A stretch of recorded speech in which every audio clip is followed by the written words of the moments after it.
Alright, hello guys, mayong hapon. Subong, hari kita sa aton nga thesis area. Located lang diri sa experimental area ng Visayas State University. Baybay City, Leyte. Ang aton nga sweet corn. At 3 days ago, nga wala kita nakabisita diri. Pagbalik ta subong. Namudyawi na ako ng tassel na. Makita ta nga do lapit na gid sa kamatuoran nga makagraduate o kon makaharvest lang yapon. Basta makaharvest, sigurado nga tiyaga-tiyaga ka mga isa ka semester. Tapos final defense. Hindi pa sigurado nga makagraduate guys kay may publication pa. I-publish pa ning research namon either sa local or sa international journal. So tiyaga-tiyaga. Mientras nga wala pa sang acceptance letter halin sa publisher, wala tagyapon sang mahimo kundi maghulat-hulat kag mag-revise sang aton nga article sang aton nga papel na i-publish sa ilang nga journal. Kay isa sa mga requirements dire para nga makagraduate ka, dapat makapublish ka sang research mo part sa imong nga thesis. Excuse me, hindi man tanan nga content or data sa imong nga thesis amo ang imong i-publish. Ang part lang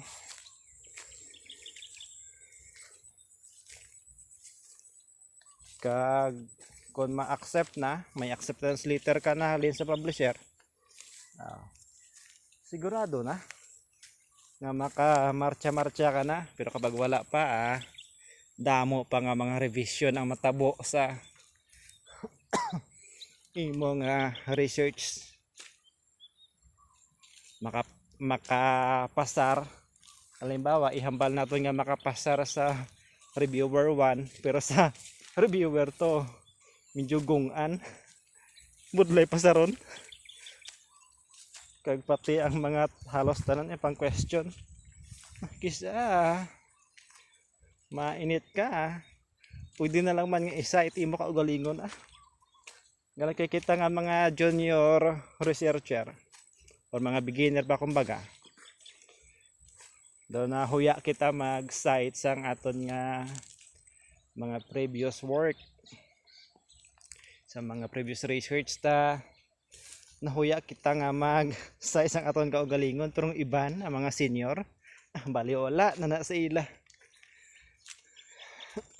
Confident na sila katama nga mag cite sang ilang nga mga previous work.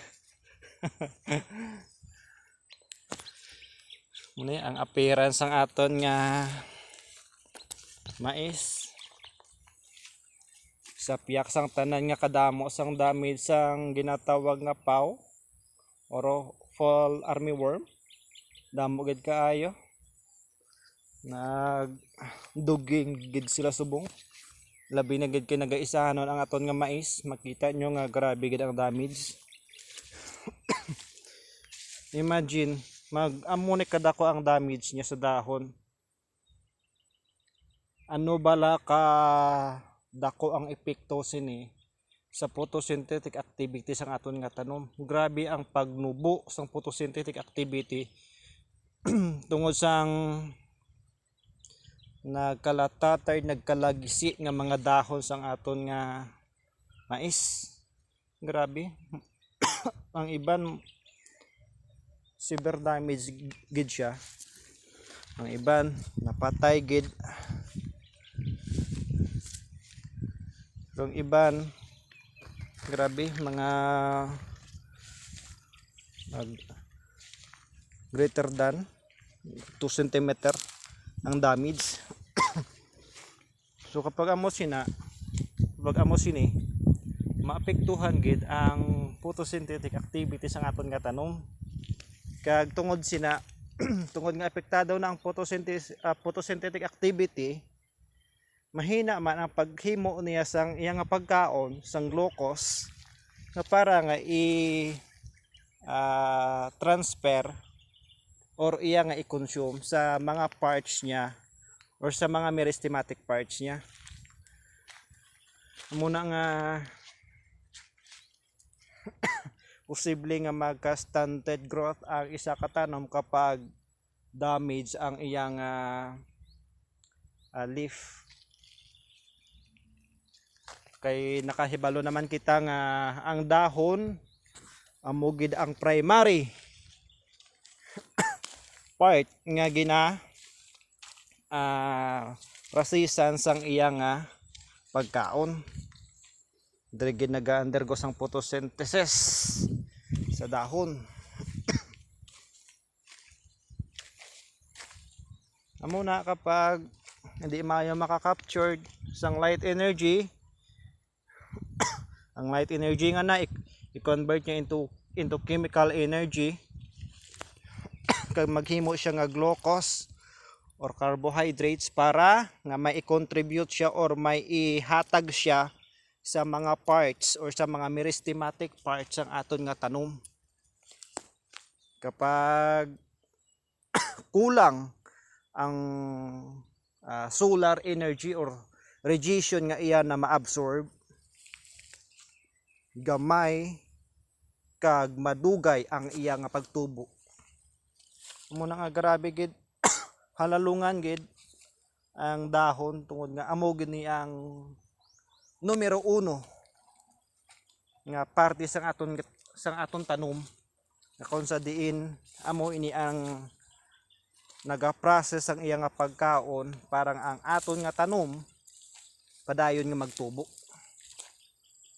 Halimbawa kung sa vegetative stage pa siya ang aton nga mais manambok, magtaas. Kapag nasa reproductive stage na siya amo ni magdala na siya sang puso, ang iyang mga nutrient diri na makadto sa iyang bunga para nga padakuon ang iyang bunga.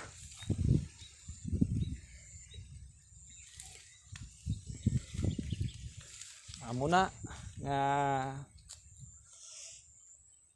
exciting ang agriculture pero no comment lang ako.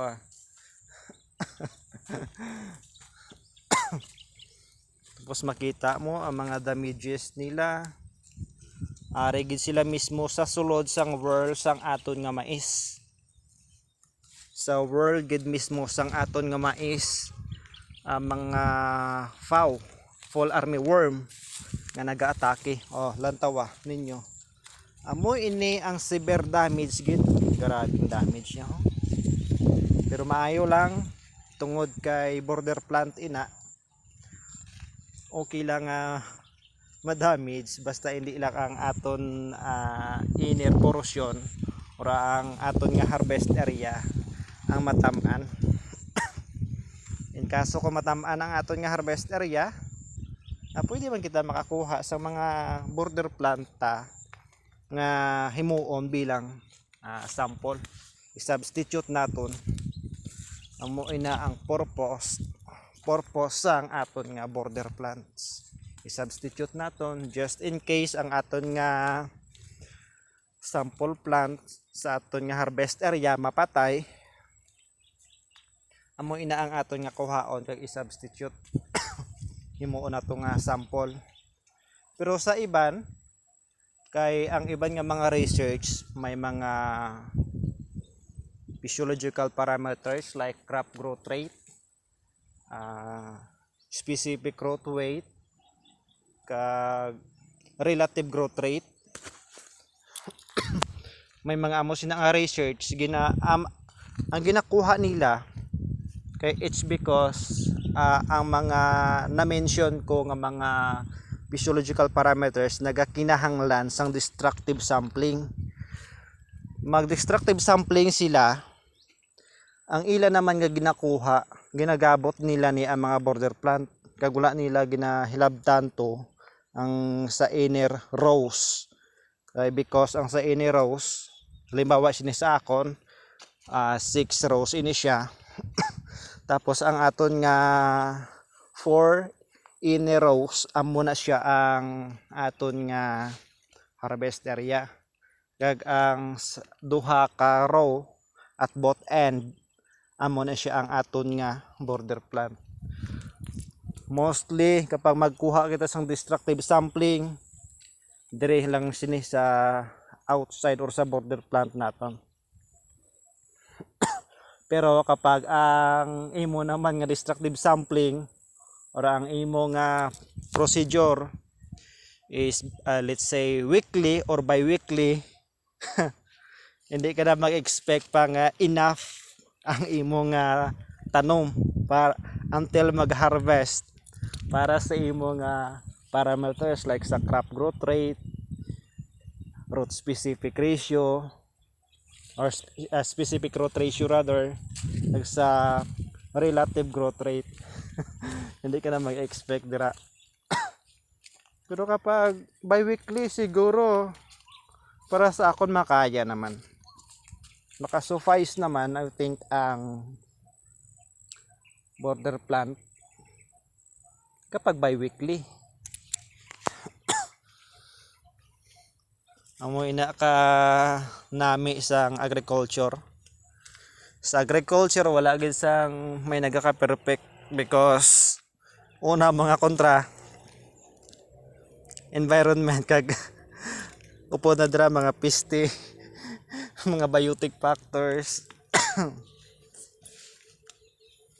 Namo na nga budlay gid perfect kon ang agriculture kay mga amigo naton grabe gid ang apekto niya sa aton nga tanom. Nalantaw isa ina siya sa aton nga or nadala ina siya sa aton nga harvest area. Lantawa ang appearance kung anong itsura sina, nagkalabali ang dahon, hindi man na whipping, wala na siya nagkalabali tungod nga nawad ang mga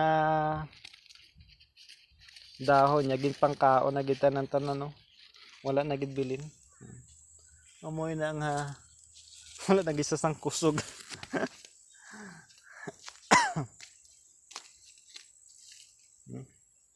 Kanami sang aton nga mais.